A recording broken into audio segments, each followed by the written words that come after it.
Hello, welcome back to Blender Sushi Live Noding. In this episode, I want to talk about curve and surface that you can create using Grease Pencil.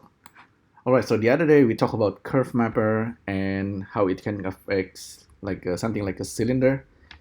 So this time I want to show you how I created this. It's actually not very complicated. Basically, we have these annotations, and we actually have a way to turn annotations Grease Pencil into something like this.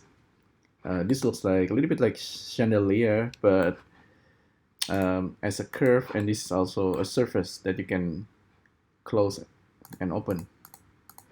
So this is actually quite interesting. I'll show you from scratch actually. So this is Blender, and I went to the front view, and I'm just gonna draw something using annotations. Annotation is actually kind of like the old school grease pencil.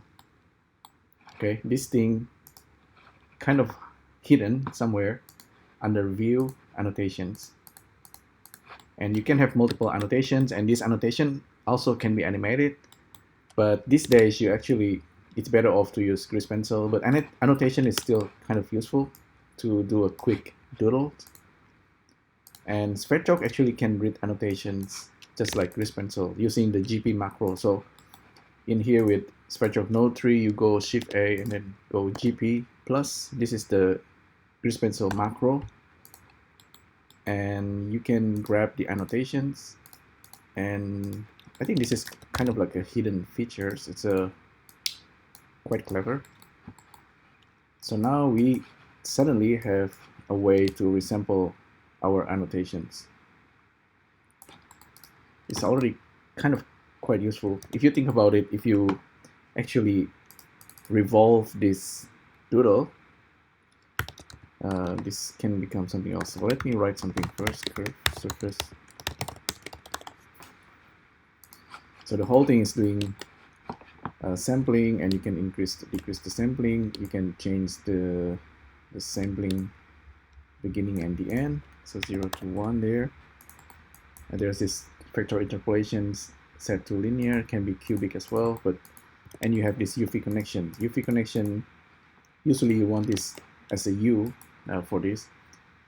I mentioned that if you lathe it, if you revolve it, you're gonna get something. Okay, let's see. This is vertices, this is the edges. Yeah, right away you have something like this. And then here you can still play around with the stepping. You can bake it out, all the fancy stuff. Okay, so that's lathe, which is basically kind of interesting as well. It's basically a revolve, and it's dependent on this step value that you provide. If you want to rebuild this lathe without the merge and everything else, if you want to build it from scratch, you can use matrix in. And instead of using a lathe, you can use matrix in into this matrix, and you can rotate it. How many times you rotate it? It depends. Normally you want to rotate it like 360-degree, but create instance along the way. So you can try something like this: start and stop 360, or use count. So this is like 10 of these annotation that's already resampled as a curve. If you bake it out, you might actually notice something here. So we have 10 of them, but 1, 2, 3, 4, 5, 6, 7, 8, 9. Number 10 is actually overlapping somewhere.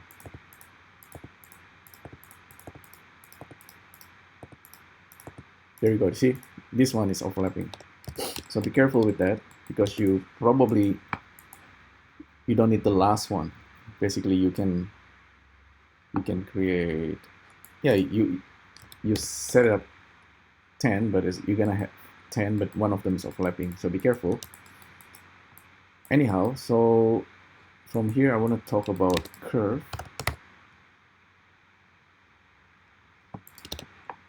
and surface. This is quite strange, right? You have curve, surface, and field. They are actually kind of new in SvechOpt, and they're very powerful if you start to dig inside it. Something not too obvious like polyline and cubic spline. I think just use polyline for now. We're gonna turn this into a curve. So once this is a curve, you can actually use things like field, etc. However, in order to observe a curve, you need to evaluate curve and turning it back into polyline.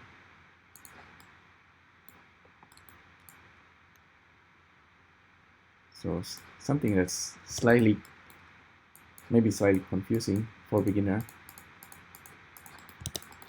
This one, this viewer draw and matrix is generating data on the fly. Normally you want to actually use apply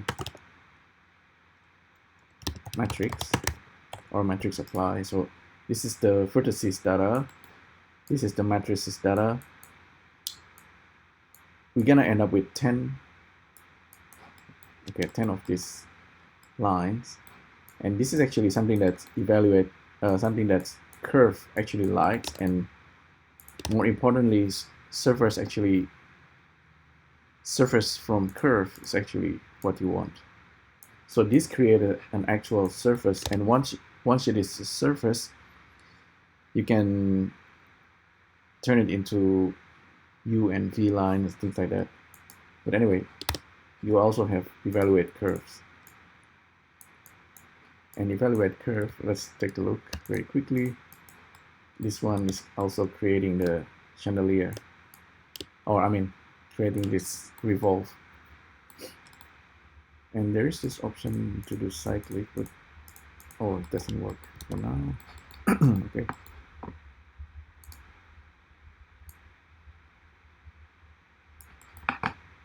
Okay, so you can do that as well with the cyclic.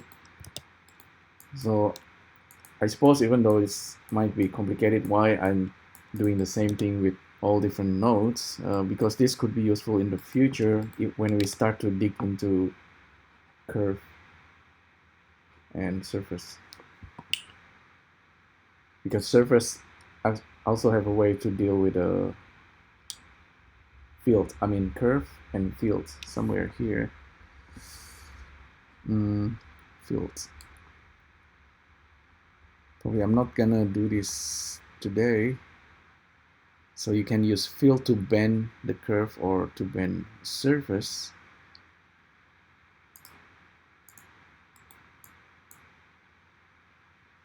Or you create a field from surface. But anyway, so yeah. Again, this is like, originally we start with annotations, right? You can go to frame 10 and then draw another annotation. And yep, SvechOpt will update it because this is almost like a grease pencil.